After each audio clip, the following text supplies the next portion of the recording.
built on all those things.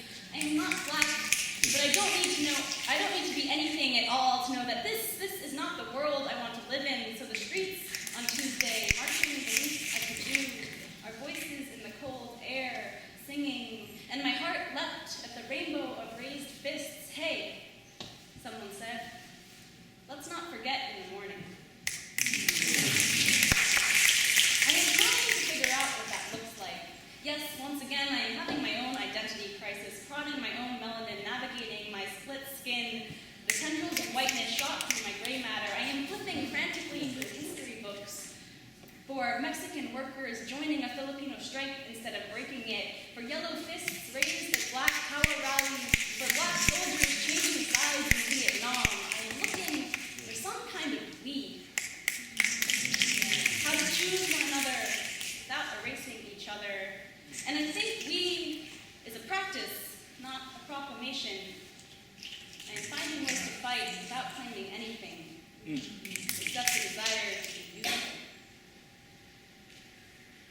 And I worry this will come out wrong, fall flat when I need it to lift us off the ground, black bodies off the ground.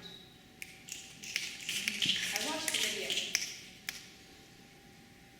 I didn't want to at first because I thought it might be disrespectful to watch the spectacle when you know the end.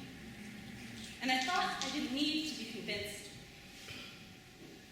But I watched it, and I don't know what I was expecting, but no amount of expecting could have prepared me for seeing his face on the ground. Yes, choking, yes, but right before, speaking, arguing, living. He is living in that video. His gestures are his own. His expressions are his own.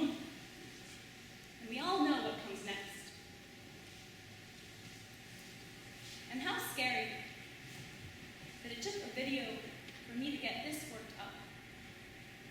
And how scary that even as I've been shouldering my rage this week, I needed a reminder of the life implied in death.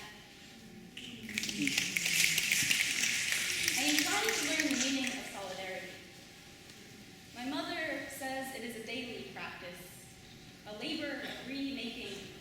She says it is seeing differently. And I think I know what she means because I read the New York Times summary of the recent events in Ferguson, and they include data sets like, is Ferguson generally a violent area? And what kind of question is that? And they talk about looting, which they can only do in the way they do because they have never read James Baldwin, who blasted that rhetoric back in 1968, or maybe any black writer, or can't even track hashtag Black Lives Matter on Tumblr. What I mean is, are there faces attached to those gunshots? What I mean is, whose voices are you listening to? And I can't write about this. I don't trust my pen to do anything justice.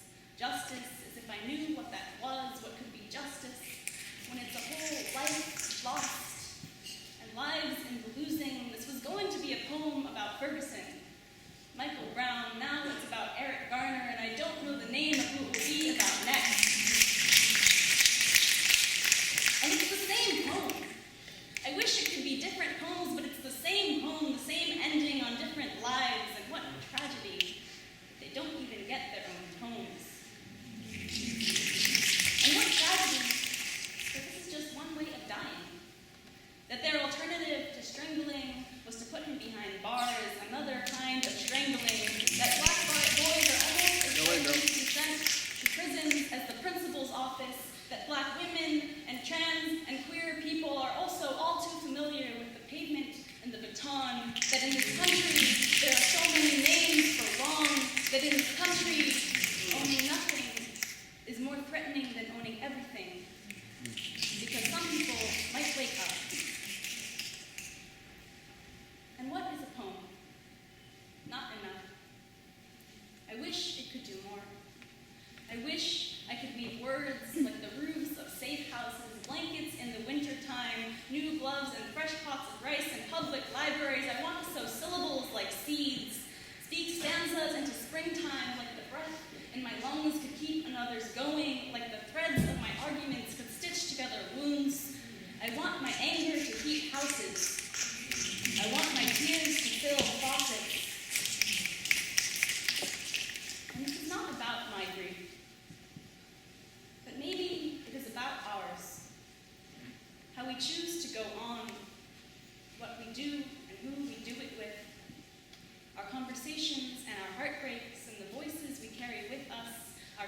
walking in our silences, in the streets, singing. Ferguson, also now short for protest, for gathering, for an outpouring of strength. So this is a cry, not to deafen, but to add to the course, to swell our voices like a wave, a tsunami of our tears, savage like they said we were. It will come roaring over their walls, smash the bars from their prisons, dash their guns against our anger, crash the whiteness out of the White House and the House too. And I'm hoping we can make something together when the breaking is through, that we remember in the morning, and the morning is brighter. But tonight is dark, like blood, like grieving, like rage.